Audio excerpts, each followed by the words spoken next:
Por parte del presidente de Ecuador, Daniel Noboa, justificó el asalto a la embajada, la irrupción a esa embajada de México en Quito el viernes pasado. A través de un comunicado, el primero además emitido por la presidencia desde el hecho que ha generado protesta mundial, protesta sobre todo en la región también, el mandatario dijo que tuvo por objetivo proteger la seguridad nacional, el Estado de Derecho y la dignidad de su nación. Además dijo que México, al darle asilo político al condenado ex vicepresidente por corrupción Jorge Glass, violó convenios internacionales como el Acuerdo de Caracas, la Convención de Montevideo y la Convención de Viena, insistencia con la que ningún organismo internacional hasta ahora está de acuerdo.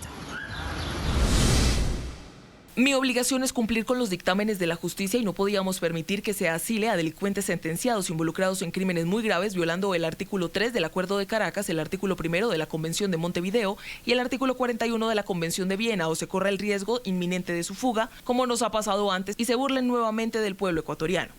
En el programa La Noche de NTN 24, el expresidente de México, Felipe Calderón, también reaccionó a la crisis diplomática con Ecuador. El exmandatario advirtió que así Andrés Manuel López Obrador haya violado la Convención Interamericana de Asilo al otorgar el estatus a un condenado por corrupción, no justificaba que Ecuador violara la Convención de Viena entrando a la fuerza a la Embajada de México.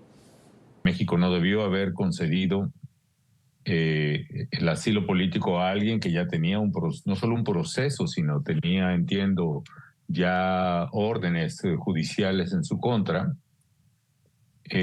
pero eso no le da derecho a Ecuador a violar la inmunidad diplomática de la embajada. Paradójicamente, es muy bueno para invocar el principio de no intervención cuando se habla de víctimas de gobiernos autoritarios, de gorilatos en Venezuela, en Nicaragua, en Cuba, y sin embargo, ahí sí alega la no intervención y no pronunciarse, y cuando se le da la gana se mete a conocer y desconocer gobiernos. En el contexto internacional, el pueblo y el gobierno ecuatoriano, que son las víctimas de la corrupción y de todos esos entramados, se vuelven victimarios por la acción,